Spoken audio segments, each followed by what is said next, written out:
Well, it's live. So I do think that's the best form of evaluation, the best form of learning, where growth can take place. But I want to see us operate, make sure that we're doing the right things. And again, we're not game planning, we're not going to game plan Kansas City or Denver or Vegas. So it's really kind of about us, you know what I mean? Make sure that we're learning from those reps, everybody, not just the ones, the twos and the threes as well. It's Jonathan Gannon, the head coach of the Cardinals. After making the announcement yesterday at training camp at State Farm Stadium that the starters would get some run in the preseason opener against the Chiefs on Saturday, talking about what to assess against the Chiefs. Different scenario last year. I go back to the week 1 preseason game at State Farm Stadium against the New Orleans Saints, where nobody played, basically. None of the starters. Marvin Harrison Jr. did play 3 preseason snaps on that first drive. Just kind of ran routes. Yeah, didn't do a whole lot. Called it a preseason after that. I am curious to see if he gets any run on Saturday. He was back on the practice field yesterday, Bick. Missed like 3 practices with that knee soreness. Even last week, Jonathan Gannon said, not much to worry about, just being cautious. And when that level of caution is there on the practice field for practice scenarios, I wonder if it carries over to preseason. I would assume he's not going to play on Saturday. That's just an assumption on my part. And I would also throw Michael Wilson into that category as well. He was not at practice. So we'll see a marginalized wide receiver, likely a marginalized wide receiver crew against the Chiefs. Yeah, but again, you're not looking to light up the scoreboard. No. Again, I don't even think that player evaluation is the reason I want this team to be doing what they're doing. Again, I think it's just sort of the get into the routine, simulate what it feels like to get ready for a game. I was told by somebody who knows this stuff that you're going to get about a 35% better practice week going into a preseason game if guys know they actually do have to go through that process. I don't know. I've obviously never played the game at any level like that. So I just think this is a sensible decision they made, and how it plays out and who they decide not to play because of injuries. Not sure. It's not of concern to me. I just like the way that this team has kind of realized, okay, you know what? If the Chiefs are doing it and if Andy Reid thinks it's a good idea, it probably is.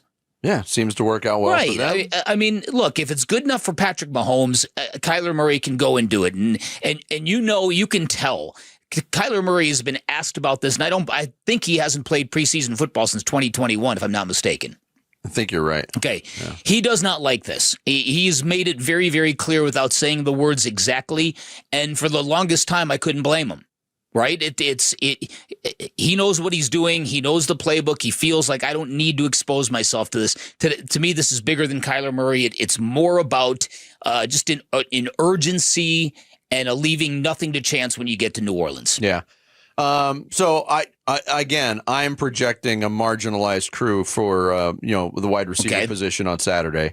But what we should see, at least for a couple series, is Zay Jones, a guy who the Cardinals seemingly are counting on much more heavily than they were a year ago in his first year. And again, if you go back to how his career in Arizona started, Cardinals brought him in as a free agent, knowing that he was facing a 5-game suspension.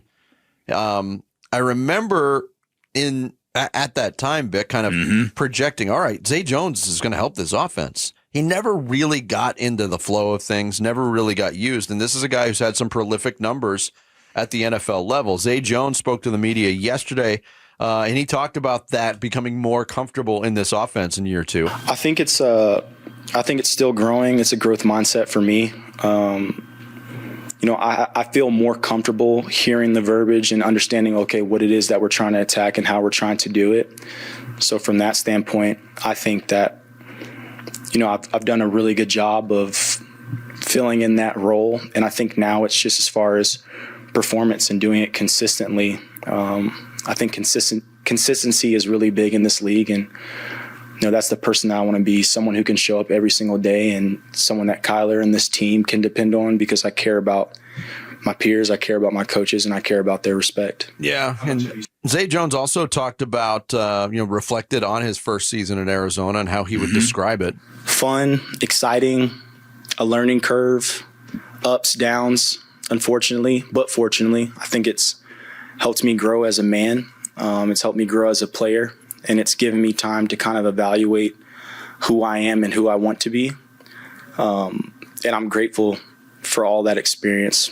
I wouldn't change it because I really think I've built on that and really pushed myself forward as a man. So that's how I describe it. I think Zay Jones is really a pivotal figure in this offense right now, because if he is comfortable, if he can get acclimated more into this offense and represent a weapon for Kyler Murray, something that we've talked about a lot is, do they have enough at wide receiver?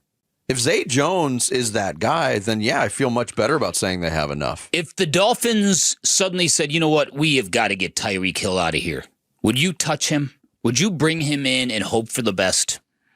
Yes. If you guys can't tell by now, I'm kind of a little bit of a shiny object guy. Kind of guy? I mean, squirrel. A little bit like that, yeah. But even when like Micah Parsons, you've requested a trade. Again, we've talked before the show that they're not going to spend the money to go get Micah. But I'm just the fact that those guys are available.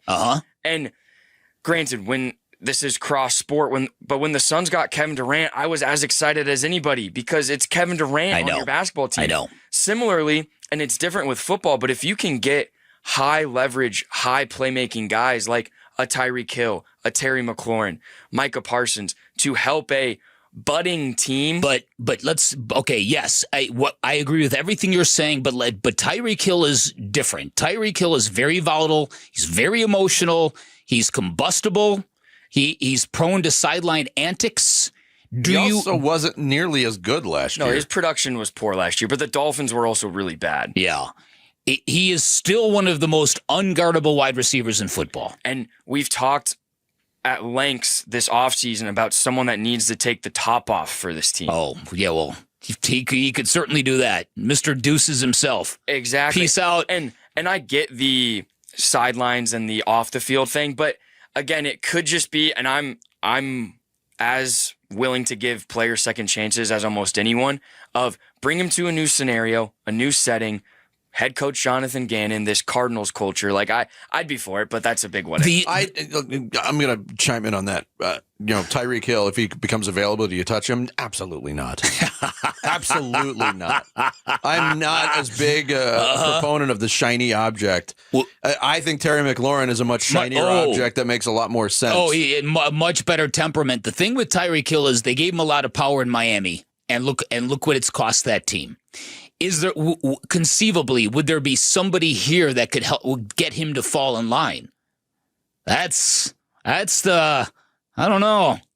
Well, we've lauded Jonathan Gannon, and Monty Ossenfort, and this whole crew for going into year 3 for a team that hasn't won anything yet. What their mindset is, what their culture is like. And then if you're going to bring in an actor who's going to agitate that culture potentially, where has he not agitated the culture? Tyreek Hill. He's really fast. He's a really good football player. He fell 46 spots. He's the guy that needs to stay 100. off the smelling salts. Yeah. It's just a thought, man. They're debating this morning. What are the Dolphins going to do about their Tyreek Hill problem? I don't know.